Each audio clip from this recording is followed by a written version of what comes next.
తెలంగాణ ప్రజల ఆశాజ్యోతి మన ప్రియతమ ముఖ్యమంత్రి డైనమిక్ ముఖ్యమంత్రి అన్న రేవంత్ అన్న గారిని మాట్లాడాల్సిందిగా కోరుతా ఉన్నా. శ్రీమతి సోనియా గాంధీ,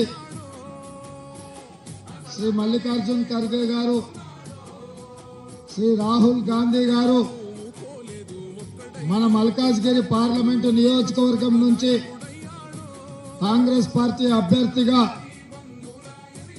శ్రీమతి సునీతా మహేందర్ రెడ్డిని ఈ ఎన్నికల బరిలో దించితే మా మిత్రుడు, సోదరుడు, నాకు అత్యంత సన్నిహితుడు మైనంపల్లి హనుమంతరావు గారు ఈరోజు మల్కాజ్గిరి శాసనసభ నియోజకవర్గ పరిధిలో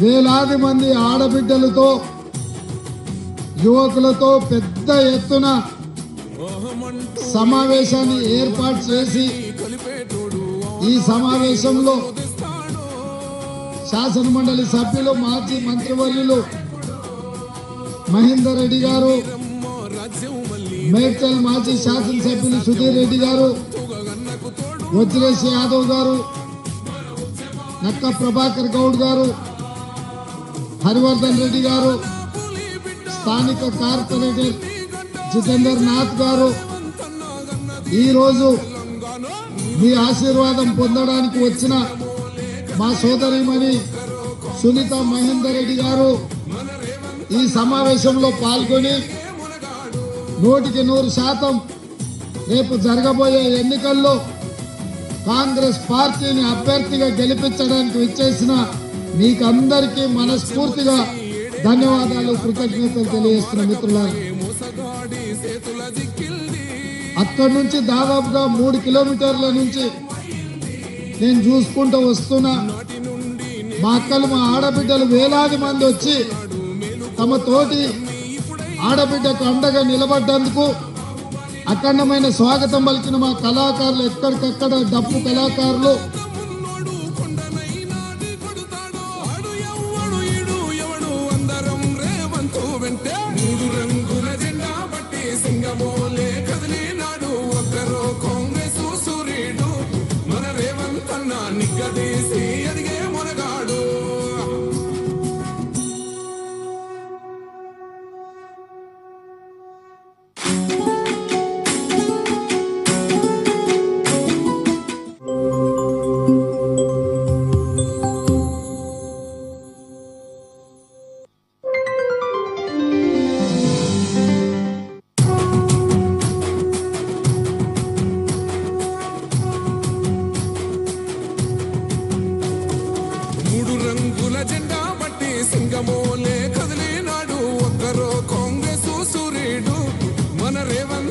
నిగ్గదీసి అడిగే మునగాడు, వీడు భూమిన వానైతాడు, బీద సాదల ధైర్యం వీడు, దొంగ దొరల భరతం పడతాడు, మన రేవంత్ అన్న పేద ఇంటికి పండుగ తెస్తాడు. సోనియమ్మ దివెనతోని రాహుల్ అన్న సైనికుడయ్యి పెద్ద కొడుకై యుద్ధం చెయ్య సిద్ధమాయే. ఇక అది మళ్ళా వాపస్ రాదు, దాన్ని జుమరాత్ బజార్ల తూకం కింద అమ్మాల్సిందే. తుక్కు పట్టిపోయింది. అందుకే కేసీఆర్ కారు వదిలేసి బస్సు ఎక్కిండు. ఇక ఆయన బస్సు యాత్ర కూడా చూసిన మన సూర్యాపేట పోయిండు, మిర్యాలగూడ పోయిండు, మహబూబ్నగర్ పోయిండు, నాగర్ కర్నూలు పోయిండు, భువనగిరికి పోయిండు. ఆయన బస్సు యాత్ర చూస్తుంటే, ఆయన ఎక్కేది దిగేది చూస్తుంటే ఎక్కడికెవడో తిక్కలోడు తిరునాళ్ళకు పోతానంట, ఎక్కనిక దిగనికనే సరిపోయిందంట. కేసీఆర్ బస్సు యాత్ర కూడా 4 వాటి ఎక్కియాలి, 3 వాటి దించాలి. ఆయనను ఏం పని మీద పోయినో ఆయనకే తెలుస్తలేదు, నన్ను తిట్టుకుంటే తిరుగుతుండు. 10 ఏళ్ళు ముఖ్యమంత్రి ఉండి నువ్వేమన్నా చేసి ఉంటే నువ్వు చేసింది చెప్పుకో. 100 రోజుల్లోనే 5 గ్యారంటీలను అమలు చేసిన మమ్మల్ని ఇవాళ నువ్వు తిట్టుకుంటే తిరుగుతున్నావు అంటే నీ దివాల కోరతనం, నీ చేతగాంతనం కళ్ళకు కట్టినట్టుగా అనిపిస్తుంది. వచ్చినెంబడే ఆడబిడ్డలకు ఆర్టీసీలో బస్సు ఉచితంగా ప్రయాణం ఇచ్చినాం. మా అక్కలను అడుగుతున్న, ఉచిత బస్సు ఉంది కదా అక్క, ఎక్కడికి పోయినా, అత్తగారింటికి పోయినా, అమ్మగారింటికి పోయినా బిర్లా మందిరం పోయినా, యాదగిరిగుట్ట లక్ష్మీ నరసింహస్వామి దగ్గరికి పోయినా, భద్రాచలంలో రాములవారి తలంబరాలు చూడబోయినా ఆడబిడ్డలకు ఒక్క పైసా ఖర్చు లేదు, బస్సులో ఉచిత ప్రయాణం. ఇవాళ పేదలకు రాజీవ్ ఆరోగ్యశ్రీ పథకం తీసుకొచ్చి 10 లక్షల రూపాయలు ఉచితంగా వైద్యాన్ని అందించినాం. ఇదే కాదు, కష్టపడ్డ పైసలన్నీ సిలిండర్ పేరు మీద దోసుకుంటుంటే 1200 రూపాయలు పెట్టి సిలిండర్ కొనలేక కట్టెలపై కష్టాలు మళ్ళీ వచ్చేటట్టుంటే ఆడబిడ్డల కష్టాలు తీర్వానికే 500 రూపాయలకే ఇవాళ ఆడబిడ్డలకు సిలిండర్ ఇచ్చి 40 లక్షల కుటుంబాల్ని రాష్ట్రంలో 100 రోజుల్లోనే ఆదుకున్న చరిత్ర మన కాంగ్రెస్ ప్రభుత్వాన్ని. ఇదే కాదు, పేదోళ్ళ ఇళ్లలో కరెంటు బిల్లు చూస్తేనే కరెంటు షాక్ కొట్టేటట్టు ఉంది. అందుకే వాళ్లకు 200 యూనిట్లు పేదవాళ్లకు ఉచితంగా కరెంటు ఇచ్చి పేద కుటుంబాలను ఆదుకొని ఇవాళ పేదవాళ్ళకి ఇండ్లు కట్టుకోనికే 5 లక్షల రూపాయలు, 4,50,000 ఇండ్లు, 22,500 కోట్లతోటి పేదవాళ్ళకి ఇందిరమ్మ ఇండ్లు ఇవ్వడానికి ఇవాళ మన ప్రభుత్వం పనిచేస్తుంది.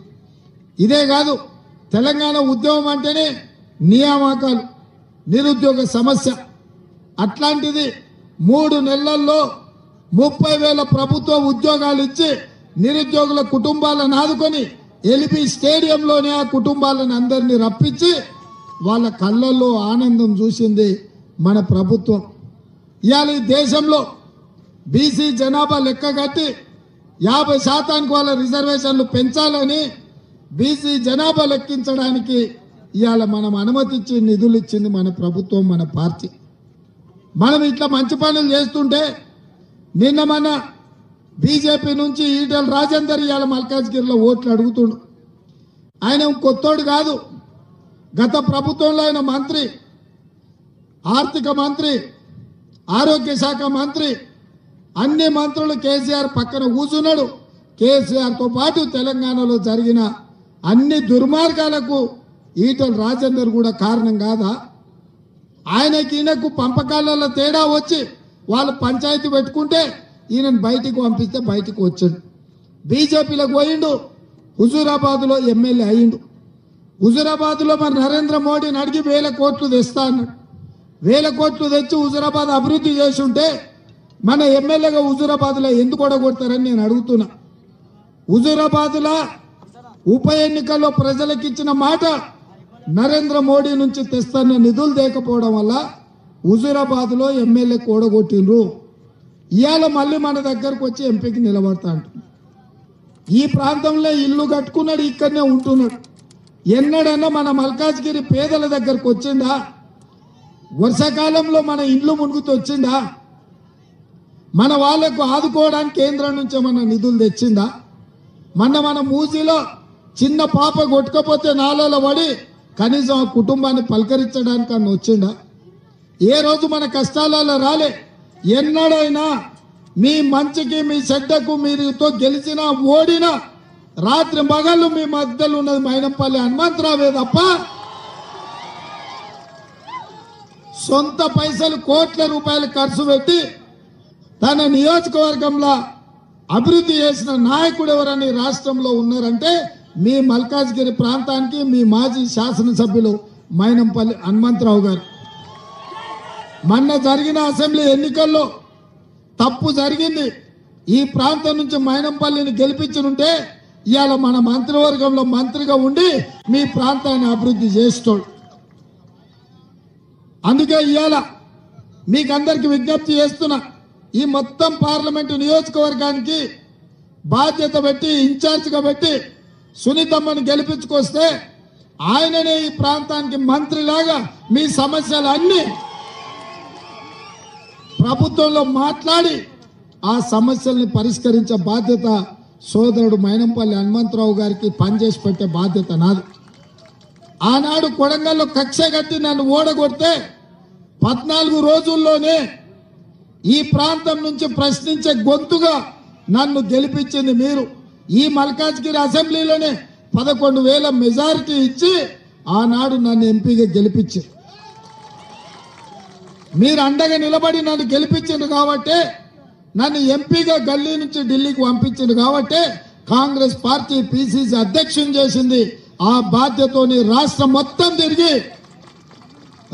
మొత్తం తిరిగి ఇవాళ కాంగ్రెస్ పార్టీని అధికారంలోకి తెచ్చి నేను ముఖ్యమంత్రి అయినా, ఈ రాష్ట్రానికి నేను ముఖ్యమంత్రి అయినా అంటే అందులో మీ భాగస్వామ్యం ఉంది, మీ ఆశీర్వాదం ఉంది. మరి ఇవాళ నాకు ప్రభుత్వం ఉంది, మీకు మంచి చేయాలన్న ఆలోచన ఉంది. కానీ దురదృష్టవశాత్తు మన మైనంపల్లి గారు ఇక్కడ ఎమ్మెల్యే గెలవలే. ఈసారి మీ సమస్యలు తీసుకొచ్చి మీ సమస్యల్ని పరిష్కరించడానికి సోదరిమణి సునీతా మహేందర్ రెడ్డి గారిని ఇక్కడి నుంచి మీరు గెలిపించండి. మీ ప్రాంత సమస్యలన్నింటినీ పరిష్కరించే బాధ్యత నాది. ఇక బీజేపీ బీఆర్ఎస్ వాళ్ళు ఒక్కరు వస్తే మనతోని నెగ్గలేరని ఇద్దరు కలిసి చీకట్లు ఒక్కటే అయిపోయారు. ఇద్దరు కలిసి మాట్లాడుకొని ఇవాళ బీఆర్ఎస్ వాళ్ళు బిడ్డ బెయిల్ కోసము బీజేపీని గెలిపిస్తామని ఒప్పందం చేసుకున్నారు. మొన్ననే మన మేడ్చల్ ఎమ్మెల్యే మీరు చూసిరో లగ్గంలో కలిసి రాజేందర్ అన్న నువ్వు గెలుస్తున్నావు, నేను గెలిపిస్తాం పో అన్నాడు. నేను అడుగుతున్న కేసీఆర్ మీకు తెలియకుండా మేడ్చల్ ఎమ్మెల్యే మాట అంటే మీరు షోకాజ్ నోటీస్ ఎందుకు ఇవ్వలేదు, మీ పార్టీల నుంచి ఎందుకు బహిష్కరించలేదని నేను అడుగుతున్నా. మీ ఒప్పందాన్ని మేడ్చల్ ఎమ్మెల్యే బట్టబయలు చేసింది. అందుకే ఈరోజు నరేంద్ర మోడీ గారు ఉద్యోగాలు ఇస్తా అన్నాడు, పేదోళ్ళ ఖాతాల 15 లక్షలు వేస్తా అన్నాడు, మన ప్రాంతాన్ని అభివృద్ధి చేస్తా అని మాట ఇచ్చిండు. కానీ బయ్యారం ఉక్కు కర్మాగారం మనం ఇస్తే రద్దు చేసింది, రైల్వే కోచ్ ఫ్యాక్టరీ ఇస్తే రద్దు చేసింది, ITIR కారిడార్ మనం ఇస్తే రద్దు చేసింది. మన ప్రాంతంలో మల్కాజ్గిరిలో ROPలు RUPలు కట్టకపోవడం వల్ల గంటల కొద్దీ రైలు వస్తే మనం నిరీక్షించాల్సి వస్తుంది. మీకు అందరికీ ఆ కష్టాలు తెలుసు కదా. 10 ఏళ్ళు ప్రధానమంత్రి ఉన్న నరేంద్ర మోడీ అనా పైసా పని చేయలే. ఇవాళ సికింద్రాబాద్ నుంచి జూబ్లీ బస్ స్టాండ్ నుంచి మెట్రో రైలు మనకు మేడ్చల్ వరకు కావాలని మా మిత్రులు అడుగుతున్నారు. మరి ఇవన్నీ జరగాలి అంటే కాంగ్రెస్ పార్టీ గెలవాలి. 10 ఏళ్ళు కేసీఆర్ను చూసిండ్రు, కేసీఆర్ చేసిన మోసానికి బండకేసి కొట్టారు. 10 ఏళ్ళు మనం మోడీని కూడా చూసినాం కదా. ఇక మోడీని కూడా ఓడించే వంతు వచ్చింది. ఈసారి కాస్కో మోడీ మా మేడ్చలోళ్ళు నీ సంగతి చెప్తారు, మా మల్కాజ్గిరిలోళ్ళు నేను ఈ ఎన్నికల్లో నిన్ను ఓడిస్తారు. ఇవాళ బీజేపీ వాళ్ళు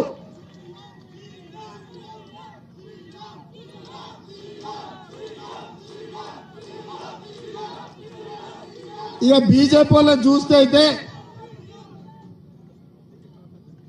బీజేపీ వాళ్ళ మాటలు చూస్తే పొంకనాల పోసిగానికంట 3 ఎడ్లంట 36 దొడ్లంట.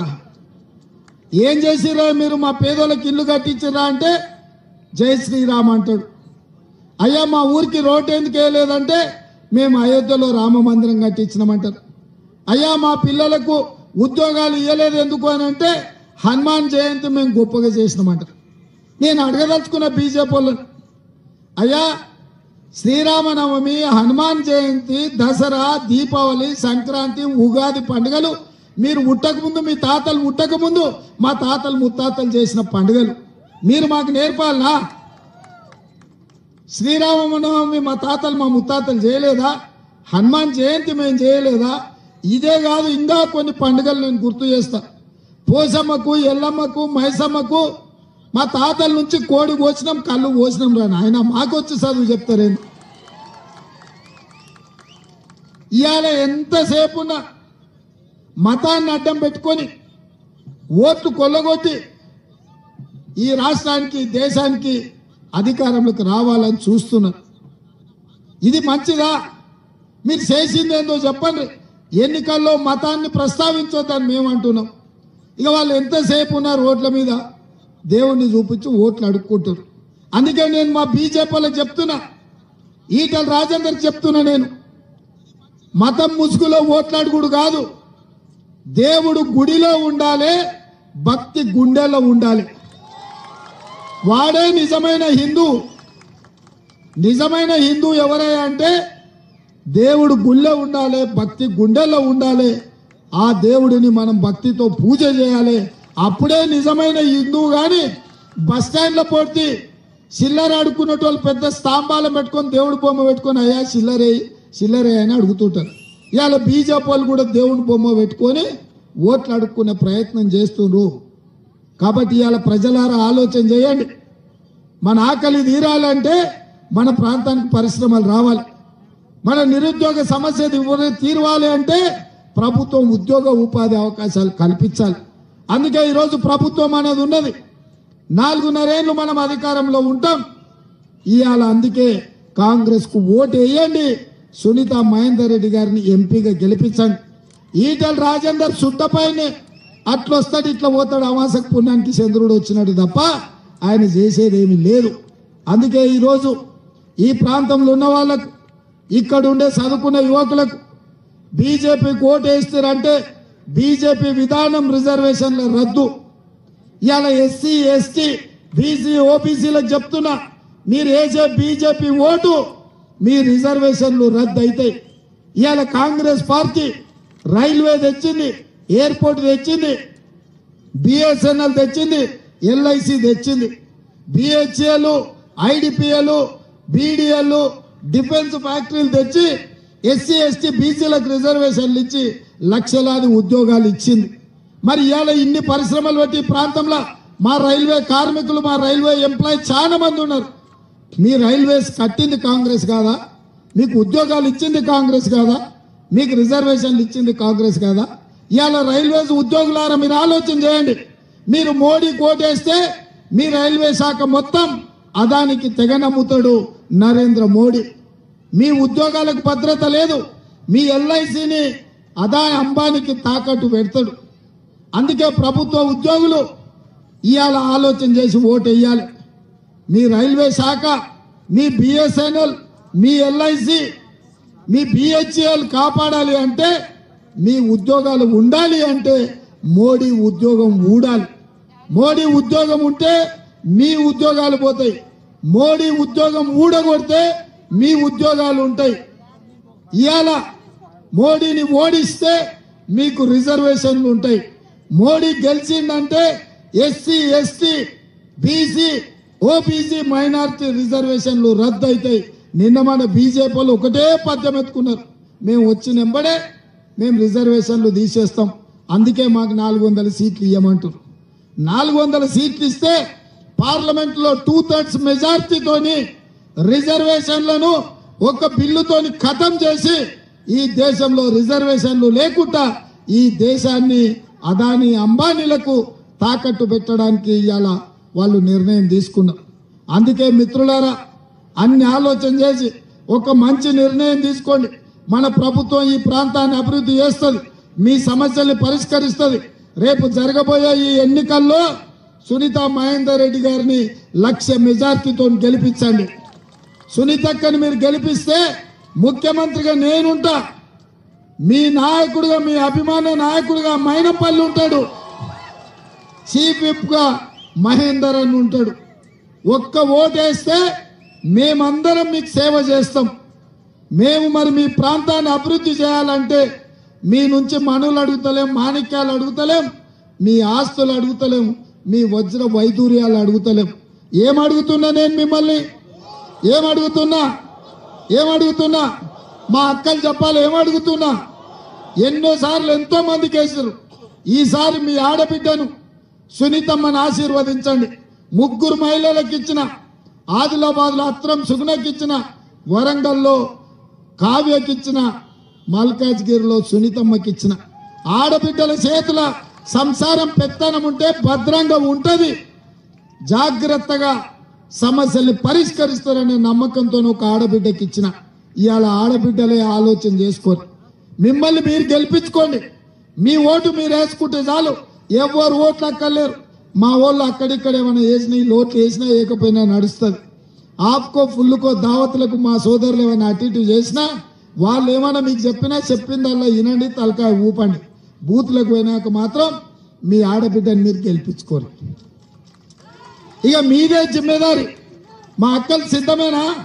ఏమంటలేరు మా అక్కలు. ఏమక్క, ఈ అక్క కోటేస్తారు కదా, సిద్ధమేనా? ఆడ గులాబీ పూలు పట్టుకున్న వాళ్ళందరూ మాట ఇవ్వాలి, మాట ఇచ్చిన వాళ్ళందరూ చేయి ఎత్తాలి, చేతి ఉన్న వాళ్ళందరూ చేయి పైకి ఎత్తాలి, మా సోదరులు కూడా ఎత్తాలి. भाई हाथ उठाओ, हाथ के निशान को वोट डालने के लिए हाथ उठा दो. जय कांग्रेस. జై జై కాంగ్రెస్. హస్తం గుర్తుకే, హస్తం గుర్తుకే. ధన్యవాదాలు సోదరులారా. ఈ ర్యాలీ చూసినాక నాకు సంపూర్ణంగా నమ్మకం వచ్చింది. మల్కాజ్గిరి అసెంబ్లీలో 25,000 మెజారిటీ వస్తుందని సంపూర్ణమైన నమ్మకం హనుమంతన్న మీద కలిగింది. అందరూ జాగ్రత్తగా 13 తారీఖు నాడు ఓటు వేయాల్సిందిగా కోరుకుంటూ మీ దగ్గర సెలవు తీసుకుంటున్నా.